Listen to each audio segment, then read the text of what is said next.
Merci beaucoup, Madeleine. Bon, désolé, on n'a pas de haut-parleur, donc on va essayer de s'organiser pour mieux s'entendre. Hein. Mesdames, Messieurs les journalistes, chers compatriotes, chers journalistes, merci d'être présents nombreux aujourd'hui ici. Je voudrais d'abord saluer votre rôle et le rôle crucial de la presse dans le débat démocratique et dans la vie d'une nation. Informer, interroger et confronter le discours officiel à la réalité, telle est votre mission principale. Et cette réalité, c'est celle d'un pays plongé dans l'incertitude, qui doit beaucoup à l'amateurisme d'un pouvoir naviguant à vue, refusant le débat républicain, ne respectant pas ses engagements et surtout méprisant toutes les mises en garde. La presse a d'ailleurs été la première victime, la première à faire l'expérience des politiques de rupture du PASTEF, qui ne sont rien d'autre qu'une volonté de museler les voix libres et indépendantes. Et on a vu combien de personnes sont passées depuis lors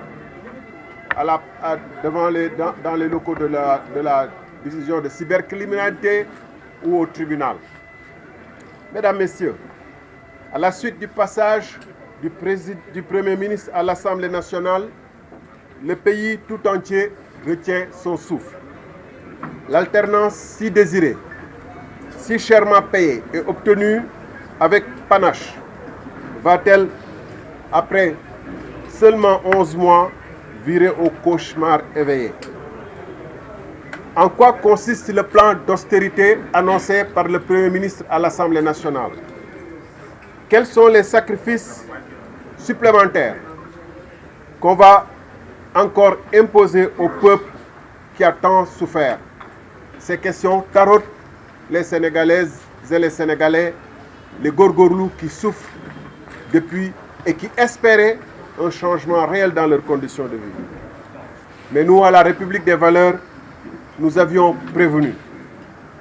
Après la présentation et l'accouchement chaotique de l'agenda 2050, dont on sait dans quelles conditions il avait été élaboré, d'abord par ChatGPT, puis repris par un cabinet, nous avions souligné qu'il ne contenait que des pages blanches pour les années 2025 et 2024 et 2025.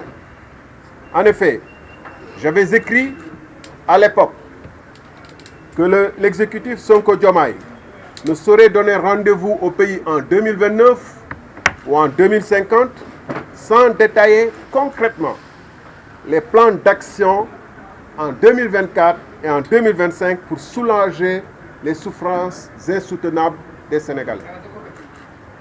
C'est-à-dire qu'on ne peut pas nous dire on vous donne rendez-vous en 2050 ou en 2029 sans nous dire concrètement mais en 2024 qu'est-ce qu'ils vont faire et en 2025 qu'est-ce qu'ils vont faire. Et là on est en train de découvrir qu'ils ne savaient pas. Force est de constater qu'en plus d'avoir perdu 10 mois sans réforme majeure, le gouvernement s'apprête à jeter à la corbeille le budget 2025 dont l'exécution vient à peine de commencer, pour s'engager dans un plan d'austérité pudiquement baptisé plan de stabilité. C'était, hélas, le seul destin possible pour un agenda conçu dans l'improvisation avec pour principal objectif l'effet d'annonce. Comme l'avait souligné un expert lors du lancement de cet agenda 2050, un plan de transformation structurelle conçu sans l'apport des forces vives de la nation, notamment la société civile, est voué à l'échec. Après ce faux départ de l'agenda 2050, le régime fait un revirement de 180 degrés. Ils se sont trompés sur l'agenda 2050, ils se sont aussi trompés sur le budget 2025, qu'ils ont donc mis à la poubelle. Le Premier ministre s'apprête à rencontrer les syndicats et autres partenaires sociaux, non pour rectifier les erreurs et amorcer un vrai dialogue, mais parce qu'il est dos au mur et n'a plus d'autre choix. Il a besoin de la bienveillance des syndicats, pour faire accepter les mesures drastiques qui s'imposent à son gouvernement. Mesdames, Messieurs, peut-on faire confiance en un gouvernement qui s'est trompé par 2 fois en nous mettant en place un agenda, puis en mettant en place un budget qu'ils viennent de jeter à la corbeille.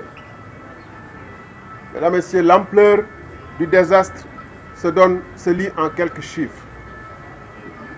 Explosion de la dette, du service de la dette publique, c'est-à-dire ce qu'on paie chaque année en intérêts et en commissions, ainsi qu'en remboursement du principal sur la dette, chaque année. Donc la dette publique représente aujourd'hui 40% des dépenses budgétaires. Ça veut dire que si on nous annonce un budget de 9 500 milliards, les 40% sont consacrés, non pas à la santé, non pas à l'éducation, non pas aux investissements, mais à rembourser la dette. 40% de notre budget. Il nous reste 60% pour les autres, y compris l'investissement. Il a atteint un niveau vertigineux de 3 855 milliards de francs CFA pour la seule année 2025, ce service de la dette. C'est ça qu'on va rembourser cette année. C'est-à-dire plus de 321 milliards en moyenne par an, par mois. Sur la dette, toujours, il y a une contradiction entre le fait de dire que le gouvernement passé, et c'est vrai, s'est endetté à un niveau inadmissible. Donc normalement, on doit freiner l'endettement.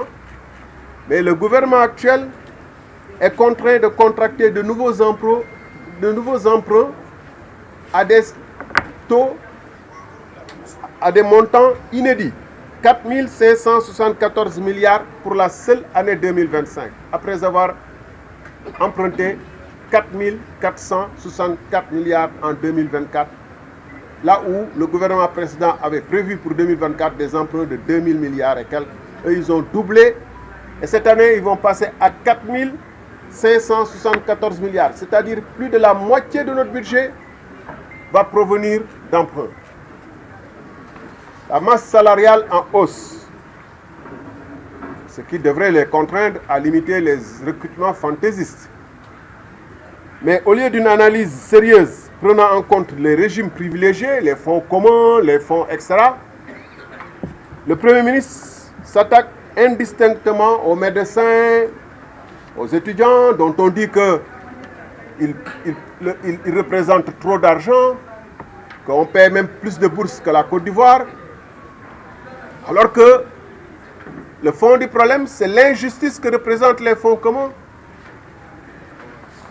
Taper sur les étudiants sans taper sur les privilégiés, taper sur les médecins sans taper sur les privilégiés, sur ceux qui gagnent 5 millions par mois et plus, n'est pas juste. S'attaquer aux maigres bourses et ne pas s'attaquer à ceux qui gagnent 5 millions par mois n'est pas juste. Licenciement massif, sans approche concertée ni alternative viable, touchant des milliers de nos concitoyens. On a vu dans certaines agences, les DG se prennent pour des dieux et licencient à tout va 700 agents dans une société nationale. Et pour les remplacer par des militants, ce qu'un de leurs ministres avait dit, coûte la vie insupportable soutenable pour des millions de Sénégalais. Et surtout, ce qui traduit qu'ils ont du mal à payer les salaires et qu'ils font des arrangements pour retarder le paiement de montants dus, c'est l'affaire du décret perdu du SAES, qui braque le SAES et qui les contraint aujourd'hui à aller en grève, qui les pousse à aller aujourd'hui en grève. Vous vous souviendrez que ce décret concerne le paiement des pensions des veufs et des retraités du SAES, de l'enseignement supérieur, autant pour moi. Et que ce décret les termes du décret avaient fait l'objet d'accord, mais il est perdu depuis, soi-disant, plus de 6 mois, ce qui n'est qu'une façon de retarder le paiement parce qu'ils n'ont pas l'argent, comme ils retardent le paiement des bourses des étudiants. Maintenant, il faut perdre le décret. Et ils disent que le décret depuis 6 mois est perdu. Mais est-ce qu'un décret peut se perdre entre la présidence, la primature, le ministère de l'enseignement supérieur, alors qu'il est dans les machines et qu'il suffit de faire contrôle-paix pour taper encore pour imprimer à nouveau le décret et le signer.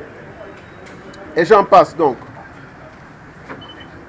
Pour terminer sur les questions diverses d'actualité, j'allais dire, il y a la question de la plainte des 2 magistrats du Conseil constitutionnel. Vous vous souviendrez que lors de la présidentielle qu'on tentait de reporter, il y a 2 magistrats du Conseil, 2 juges du Conseil constitutionnel qui avaient fait l'objet en tout cas d'accusations de corruption. Et ils avaient porté plainte. Ça fait bientôt 1 an. Cette plainte est restée en l'état, ce qui traduit que le changement dont on parle au niveau de la justice, qui serait beaucoup plus indépendante et efficace, on voit bien que cette plainte-là qui concerne des magistrats eux-mêmes et qui n'a pas bougé, c'est une affaire à éclairer. Mesdames, Messieurs, la question prégnante, ou une question prégnante qui secoue l'actualité est la question de l'amnistie. Une autre question donc d'actualité est la proposition de loi sur l'abrogation de la loi d'amnistie. L'amnistie n'a jamais été une revendication populaire. Elle n'est ni un acte sincère, ni une démarche responsable au service de la réconciliation nationale. Elle visait plutôt à garantir l'impunité à des individus ou entités, ajoutant ainsi au crime commis un crime impardonnable pour la société, l'amnésie forcée. C'est pourquoi nous avons déposé un projet d'abrogation totale de cette loi. Car la justice ne se balaie pas sous les tapis. Parce que la mémoire des victimes et des blessés ne se marchande pas. Les faits sont encore vivaces dans nos mémoires et le resteront pour toujours. Et la demande de tout un peuple pour la vérité et la justice s'intensifie, comme en atteste la réaction massive à la proposition de loi d'abrogation. Force est de constater la panique qui s'est emparée du PASTEF depuis le dépôt de cette proposition de loi. Car l'initiative de la loi appartient concurremment, comme le dit notre Constitution, au gouvernement et au Parlement. Toute partie concernée a disposé suffisamment de temps pour déposer un projet. Or, après mon initiative, conformément aux engagements de la coalition Sénégal-Kessé, l'opinion observe, sidérée, la réaction de PASTEF. D'abord, de hauts responsables du parti au pouvoir, députés de surcroît, ont tenté de nier le droit à tout autre député de déposer une proposition de loi visant à abroger l'amnistie. Face au soutien massif de l'opinion et à l'incrédulité suscitée par cette posture politicienne, PASTEF a changé de tactique. Il prétend désormais que 2 propositions de loi auraient été déposées antérieurement à ma propre démarche. C'est évidemment faux. Même les oiseaux aux alentours de l'Assemblée nationale auraient entendu les fracas des commentaires et autoglorifications de PASTEF si cela avait été déposé. Ce qu'il faut constater, c'est que si une proposition de loi est déposée, conformément à l'article 60 de la Constitution, le président de l'Assemblée nationale doit donner acte à l'auteur de cette proposition et en informer l'Assemblée nationale à la prochaine réunion. Ce qui signifie que lors du passage du Premier ministre question au gouvernement, la première chose qu'aurait dû faire le président de l'Assemblée nationale, c'est d'informer les autres collègues que j'ai déposé une proposition. C'est ce qui a été toujours fait. Or, il faut bien constater qu'ils ne l'ont pas fait lors de la dernière séance. Est-ce une tentative d'introduire, d'antidater leur propre dépôt qui n'a jamais été réalisé? Nous avertissons l'opinion et nous leur demandons de rester éveillés. Ce qui se trame, c'est de confectionner de faux dépôts avec de fausses dates et de faire croire que nous avions déposé, qu'ils ont déposé au préalable. Et quel est l'enjeu de cette démarche? C'est parce que nous avons proposé une abrogation totale de la loi. Eux, ça ne les arrange pas. Ils veulent bien d'abrogation, mais qui concernerait peut-être que leurs militants. Parce que c'est ça que réclame leur base. Il est hors de question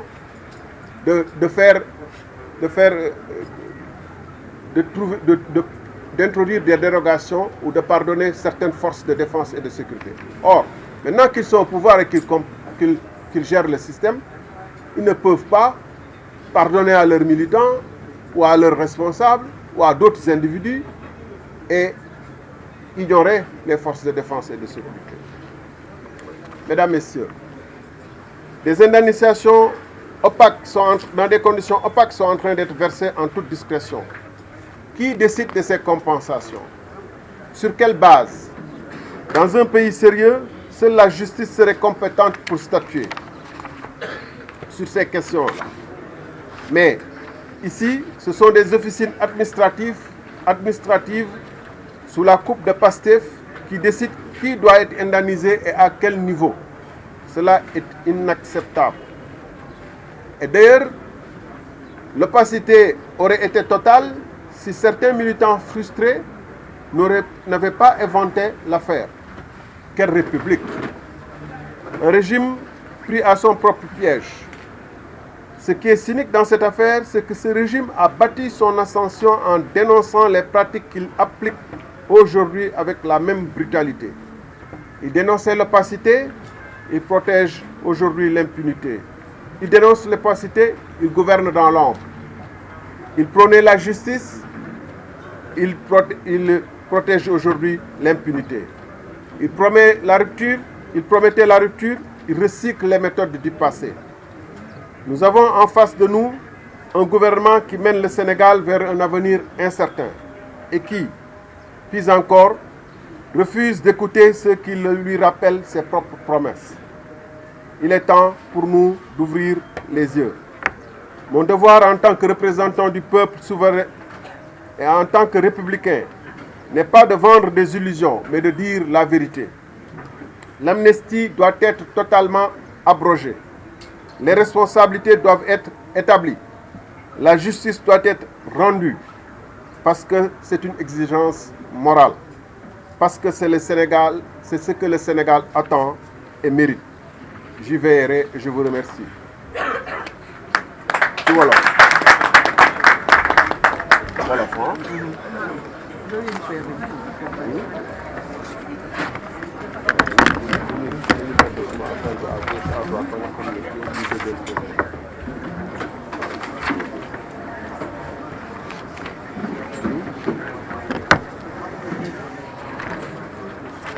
dama koy def dans l'ordre parce que kii dëpp ko rek directement non dafa am ñu ay changement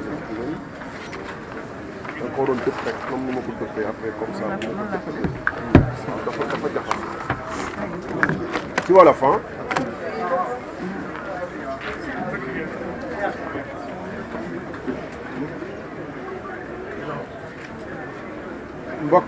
mbokki taskatu xabaar yi mbokki Sénégal wala mbokki journaliste yi boobu j'avais rectifié dans ma tête mais je me suis bon mbokki journaliste yi nan lañ koy waxee ci wolof journaliste ah boo xongaree bon mbokki taskatu xabaar yi bokk mbokki Sénégal ñu ngi leen di gërëm ci seen teewaay fii ci suñu daje bi nga xam ne lu ko waral mooy weccante xalaat ci tolluwaayu réew mi ñuy fàttali rek di leen gërëm ci seen taxawaay ndax bu fi presse newul woon bu libre boo xam ne ku nekk mun na ci jot yaakaar naa ni dina am lu bari lu manqué ci sénégalais yi nu ñuy dundee ak nu ñuy